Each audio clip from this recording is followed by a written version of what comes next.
आप जब 10 साल के थे तब आप लाइफ में क्या कर रहे थे? खेल कूद, भागा दौड़ी, दोस्तों के साथ लड़ाई झगड़े करना, यही सब ना? पर अगर हम आपसे कहें कि एक 10 साल की बच्ची ने अपने नन्हे हाथों से किसी का खून कर दिया, तो क्या आप यकीन करोगे? आज का केस है मैरी बेल का, जिसका बचपन आम बच्चों के मुकाबले काफी अलग था। महज 10 साल की उम्र में मैरी ने अपनी जिंदगी का पहला कत्ल किया। क्यों और कैसे, आइए जानते हैं। मैरी बेल का जन्म 26 मई 1957 के रोज इंग्लैंड के स्कॉट्सवुड में हुआ था। उस दौरान ये इलाका काफी गरीबी रेखा के नीचे हुआ करता था। यूं मान लीजिए कि एक झुग्गी बस्ती वाला इलाका था। बेरोजगारी, घरेलू हिंसा, वेश्यावृत्ति, ड्रग डीलिंग, चोरी चकारी, हाथापाई जैसी चीजें यहाँ रहने वालों के लिए एक आम सी बात थी। स्कॉट्सवुड के सारे मकान जल्द ही रीडेवलपमेंट में जाने वाले थे। इसी वजह से आसपास कई सुनसान वीरान घर भी देखने को मिलते, जिसमें बच्चे अक्सर खेलने जाया करते थे। मैरी की माँ बेटी एक वेश्या थी। जब उसने मैरी को जन्म दिया तब उसकी उम्र महज 17 साल थी। मैरी के पिता कौन थे इस बात का कभी पता नहीं लग पाया। दरअसल बेटी कभी इस बच्चे को जन्म देना ही नहीं चाहती थी। जन्म देने के बाद से ही वो मैरी से छुटकारा पाना चाहती थी। आपको शायद सुनकर हैरानी हो, पर बेटी अपने क्लाइंट्स में काफी ज्यादा मशहूर थी, क्योंकि उसे सेक्स के दौरान लोगों को टॉर्चर करना और खुद टॉर्चर होने में बहुत मजा आता था। वो कई कई दिनों तक घर से बाहर रहती और मैरी को अपने सौतेले बाप के पास छोड़कर चली जाती, जो खुद एक शराबी क्रिमिनल था। वो बच्चों पर हाथ भी उठाया करता था। ना ही सिर्फ मैरी का सौतेला बाप, पर उसकी माँ भी आए दिन शराब पिया करती थी। उसने कई बार मैरी को जान से मारने की कोशिश तक की, कभी गला घोंटकर, कभी नींद की गोलियां खिलाकर, तो कभी अपनी 2 मंजिला छत से फेंककर। कोई माँ भला अपनी खुदी की बच्ची के साथ ऐसा कैसा कर सकती है? मैरी जब 4 साल की हुई, महज 4 साल की, तब बेटी ने उसे अपने कस्टमर्स को हाथों सौंप दिया, ताकि वो उसके साथ शारीरिक संबंध बना सके। या यूं कहें कि पैसों की खातिर बेटी ने अपनी ही बेटी को धंधे पर लगा दिया। 4 साल की मैरी की एक दोस्त हुआ करती थी, जिसकी एक बस एक्सीडेंट में मौत हो गई थी। मैरी ने एक खौफनाक मंजर अपनी आंखों के सामने होता हुआ देखा। मैरी के नन्हे से दिमाग पर इस बात का ऐसा सदमा लगा कि उसका रवैया दिन पर दिन जिद्दी और चिड़चिड़ा होने लगा। वो अक्सर अपने साथ के बच्चों की मार पिटाई करती, जिसके चलते उसका कोई भी दोस्त नहीं था। बाद में चलकर उसकी एक दोस्त बनी, जिसका नाम था नॉर्मा। नॉर्मा मैरी के पड़ोस में रहती थी। हालांकि वो मैरी से 2 साल बड़ी थी, पर मैरी उससे कई ज्यादा चालाक और तेज थी। दोनों हमेशा एक दूसरे के साथ पाई जाती थी। कुछ समय बाद दोनों बच्चियों ने मिलकर चोरी चकारी करना शुरू कर दिया।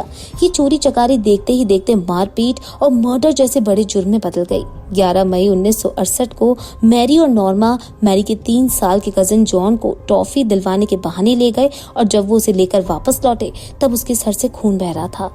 नॉर्मा और मैरी ने कहा कि जॉन खेलते खेलते गिर गया और उससे चोट लग गई। इस घटना को हुए अभी 24 घंटे भी नहीं हुए थे कि मैरी और नॉर्मा ने 3 और बच्चों पर हमला कर दिया। 7 साल की पॉलाइन और उसके 6 साल के 2 दोस्त रेत में खेल रहे थे। मैरी और नॉर्मा ने ना सिर्फ उनका गला घोटने की कोशिश की, पर उनके मुंह में रेत भी भर दी। तीनों बच्चों के बदन पर नाखूनों के निशान पाए गए। लोगों ने मैरी की मां से शिकायत की और पुलिस को भी बुलाया, पर नाबालिग होने के कारण पुलिस ने दोनों को बस समझाकर छोड़ दिया। मैरी और नॉर्मा दोनों ही पूरी तरह से ढीठ और बिगड़ैल बन चुकी थी। पुलिस के धमकाने से भी उन दोनों पर कोई असर नहीं हुआ। 25 मई 1968 मैरी के 11वें जन्मदिन से एक दिन पहले 4 साल का मार्टिन अपने घर से चॉकलेट खरीदने निकलता है, पर काफी देर हो जाने के बाद भी वो घर वापस नहीं आता, जिसके चलते उसके माता पिता परेशान हो जाते हैं। उसी दिन दोपहर को कुछ कूड़ा उठाने वाले लड़कों को एक खंडर से घर में मार्टिन की बॉडी मिलती है। लड़के पास ही के वर्कर्स को खबर करते हैं और एम्बुलेंस बुलाई जाती है, पर अफसोस तब तक मार्टिन की जान जा चुकी होती है। मार्टिन अपनी पीठ के बल पड़ा हुआ मिलता है। उसके दोनों हाथ अपने सर की तरफ उठे हुए होते हैं। उसके मुंह से खून और थूक बाहर आ रहा होता है। उसके बदन पर कोई भी जख्म का निशान नहीं मिलता, पर पास ही में एस्पिरिन की गोलियां पड़ी हुई मिलती हैं।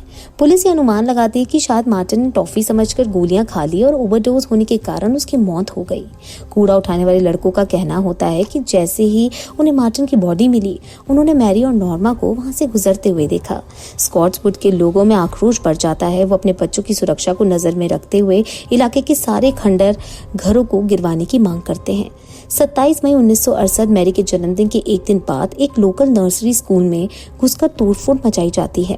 पुलिस को वहां एक नोट मिलता है, जिसमें लिखा हुआ होता है, मार्टिन की मौत कोई हादसा नहीं थी, हमने मार्टिन को मारा है। इसी के साथ नोट में कुछ गालियां भी लिखी हुई होती है। गौर करने वाली बात यह है कि नोट लिखने वाले की हैंडराइटिंग बहुत ही गंदी होती है, जैसे किसी बच्चे ने लिखा हो। नोट में जगह जगह स्पेलिंग मिस्टेक्स भी होती है। पुलिस को लगता है शायद किसी बच्चे ने मजाक किया है। वह मैरी मार्टिन की मौत के बाद से हर दिन उसके घर जाने लगती है और उसकी माँ से मिलने लगती है। मार्टिन की माँ को मैरी का बर्ताव बेहद अजीब लगने लगता है। हद तो तब हो जाती है जब मैरी उसके सामने मार्टिन की कब्र पर उसे देखने जाने की मांग करती है। मार्टिन की माँ मैरी को अपने घर पर आने से मना कर देती है। 9 हफ्तों बाद 31 जुलाई की शाम 3 साल का ब्रायन अपने कुत्ते को सैर पर ले जाने निकलता है। देर रात तक उसकी घर वापसी ना होने पर माँ बाप परेशान हो जाते हैं। ब्रायन के माता पिता और पड़ोसी उसकी खोज में लग जाते हैं, जिनमें मैरी और नॉर्मा भी शामिल होते हैं। जहाँ सभी लोगों के चेहरे पर उदासी छाई होती है, नॉर्मा और मैरी लगातार आपस में हंसी ठिठोली करते नजर आते हैं। थक हार कर ब्रायन के माँ बाप पुलिस को बुलाते हैं, जो पास ही की झाड़ियों से ब्रायन की बॉडी को बरामद करती है। पुलिस ने ब्रायन की बॉडी को देखते ही इसे मर्डर करार कर दिया था। इन्वेस्टिगेशन में साफ पता लगाया जा सकता है कि ब्रायन की बॉडी पर पाए गए निशान किसी बच्चे के नाखूनों के थे। ब्रायन के मुंह से खून और झाग निकल रहे थे। गले पर दिए गए दबाव से ज्यादा अंदाजा लगाया जा सकता है कि गला घोटने वाला भी कोई बच्चा ही था। ब्रायन के ना सिर्फ शरीर पर बल्कि उसके छोटे से चेहरे पर भी नाखूनों के निशान थे। उसके गुप्तांगों को कैंची से काट दिया गया था और उसकी जांघों और पैरों पर किसी नुकीली चीज को चुभाने के निशान थे। उसके बाल भी काट दिए गए थे और उसके पेट पर रेजर ब्लेड से एम बनाया गया था। चीफ डॉबसन, जो पहले ही मार्टिन के केस पर काम कर रहे थे, उन्हें इस केस में कुछ समानताएं नजर आई। पुलिस को अब लगने लगा था कि शायद मार्टिन की मौत कोई हादसा नहीं थी। स्कॉट्सवुड में जोरों शोरों से इन्वेस्टिगेशन चलने लगी, जिसमें बच्चे भी शामिल थे। 24 घंटों के अंदर 1200 से भी ज्यादा बच्चों से पूछताछ की गई। इन सारे बच्चों में से पुलिस को नॉर्मा और मैरी का बिहेवियर सबसे ज्यादा अजीब लगा। दोनों से कई बार पूछताछ की गई और दोनों ने लगातार अपने बयान बदले। चीफ डॉबसन के मुताबिक दोनों लड़कियां, खास करके मैरी के चेहरे पर कोई शिकंज तक नहीं था। वो हंसकर सारे सवालों के जवाब दे रही थी और ऐसा बर्ताव कर रही थी जैसे ये सब उसके लिए बहुत आम सी बात है और इससे कोई फर्क भी ना पड़ता हो। दोनों ने दावा किया कि ब्रायन की मौत के दिन वो दोनों उसके साथ खेल रही थी, पर दोपहर के बाद से उन्होंने उसे नहीं देखा। मैरी ने बड़ी ही चालाकी से अपने पड़ोस के एक लड़के पर इल्जाम लगाते हुए कहा कि उसने उस लड़के को ब्रायन के साथ खेलते हुए देखा था। उसने ब्रायन पर हमला किया। उसके साथ में एक कैंची भी थी, जिससे उसे एक बिल्ली की पूंछ काटने की कोशिश भी की थी। पुलिस को बाद में पता चला कि मैरी जिस लड़के की बात कर रही थी वो उस दिन शहर में था ही नहीं। तो अगर वो लड़का वहां नहीं था तो मैरी को उस कैंची के बारे में कैसे पता, क्योंकि पुलिस ने इस बात का खुलासा किसी से भी नहीं किया था। 4 अगस्त को एक बार फिर से नॉर्मा से सख्ती से पूछताछ की गई। नॉर्मा ने कहा कि वो उस दिन दूसरे बच्चों के साथ खेल रही थी, पर जब पुलिस ने उसे कहा कि बच्चों ने इस बात से इनकार कर दिया है और कहा है कि उन्होंने उसे मैरी के साथ देखा था, तब उसने बताया कि वो मैरी के साथ थी, पर ब्रायन का खून उसने नहीं बल्कि मैरी ने किया है। नॉर्मा को तुरंत पुलिस स्टेशन ले जाया गया। उसने पुलिस को बताया कि मैरी उसे ब्रायन की डेड बॉडी दिखाने ले गई थी। मैरी ने उसे कहा कि उसने ब्रायन का गला दबाकर उसे मार डाला था। नॉर्मा ने यह भी कहा कि मैरी ने उसके सामने ब्रायन के पेट पर एक रेजर से एम बनाया और उसे वहीं पत्थर के नीचे छुपा दिया। पुलिस नॉर्मा को मौके पर ले गई, जहां से वो रेजर बरामद हुआ। अगले दिन 5 अगस्त को पुलिस मैरी के घर पहुंची। जब पुलिस ने उसे बताया कि नॉर्मा ने उन्हें सब कुछ बता दिया है, तब उसने पुलिस के सामने ही नॉर्मा को जान से मारने की धमकी दी। कोई ठोस सबूत न होने के कारण पुलिस ने मैरी को छोड़ दिया। 2 दिनों बाद जब ब्रायन की शव यात्रा निकली, तब पुलिस ने लोगों पर कड़ी नजर रखी। सभी नॉर्मल बिहेव कर रहे थे सिवाय मैरी के।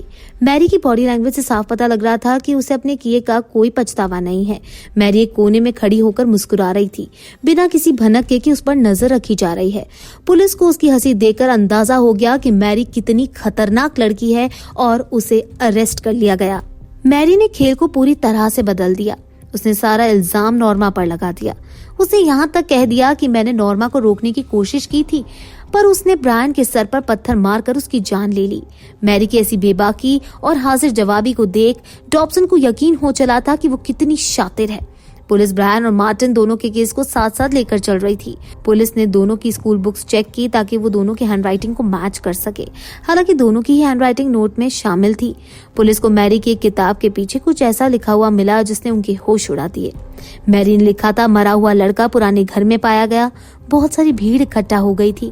मैंने पूछा क्या बात है, तो लोगों ने बताया कि एक लड़की की मौत हो गई है। मैरी ने ना सिर्फ ऐसा लिखा था बल्कि उसके साथ डेड बॉडी और उसके पास दवाई की बोतल की ड्राइंग भी बनाई थी। पुलिस को इस बात से काफी हैरानी हुई क्योंकि दवाई वाली बात उन्होंने किसी से बोली ही नहीं थी। पुलिस ने और गहराई से इन्वेस्टिगेशन की। मैरी के कपड़ों के कुछ धागे मार्टिन और ब्रायन दोनों की बॉडी के पास से भी मिले थे। पूरे इंग्लैंड में आज से पहले ऐसा कोई केस नहीं हुआ था जहां दो बच्चियों ने दो बच्चों की जान ले ली हो। 5 दिसंबर को केस की पहली पेशी हुई। साइकोलॉजिकल टेस्ट में ये सामने आया कि नॉर्मा मानसिक तौर पर अपनी उम्र के बच्चों से काफी पीछे थी। वहीं दूसरी तरफ मैरी अपनी उम्र से काफी आगे थी। मैरी ही इस केस की मास्टरमाइंड थी जिसने नॉर्मा को अपनी गलत संगति में फंसा लिया था। 17 दिसंबर को कोर्ट ने नॉर्मा को निर्दोष करार दे दिया जबकि मैरी को उम्र कैद की सजा सुनाई। कोर्ट के मुताबिक मैरी को लोगों को तड़पता देखने में मजा आता था। उसने सिर्फ और सिर्फ अपने मजे के लिए 2 मासूम बच्चों की जान ले ली थी। कोर्ट ने यह भी कहा था कि ऐसे लोग अक्सर आगे चलकर सन की सीरियल किलर्स बन सकते हैं और समाज के लिए बेहद खतरनाक साबित हो सकते हैं। मैरी इतनी खतरनाक बच्ची थी कि कोई भी मेंटल हॉस्पिटल उसे रखना नहीं चाहता था। उसे एक स्पेशल यूनिट स्कूल जो कि नाबालिग क्रिमिनल्स के सुधार का ध्यान रखती है उसमें भर्ती करा दिया गया। 5 साल बाद 16 साल की उम्र में उसे जेल में ट्रांसफर कर दिया गया। हालांकि मैरी को उम्र कैद की सजा मिली थी। 1980 में 12 साल की सजा काटने के बाद मैरी जेल से रिहा हुई। तब उसकी उम्र 23 साल थी। कोर्ट ने रिहाई से पहले मैरी को समाज में अपनी आइडेंटिटी छुपाकर रहने का आदेश दिया। मैरी लोगों के नजरों से गुमनामियों के अंधेरे में चली गई। उसके बाद से उसके बारे में बस इतना पता लग पाया कि 25 मई 1984 को मैरी ने एक बेटी को जन्म दिया और 2001 में वो एक नानी बनी।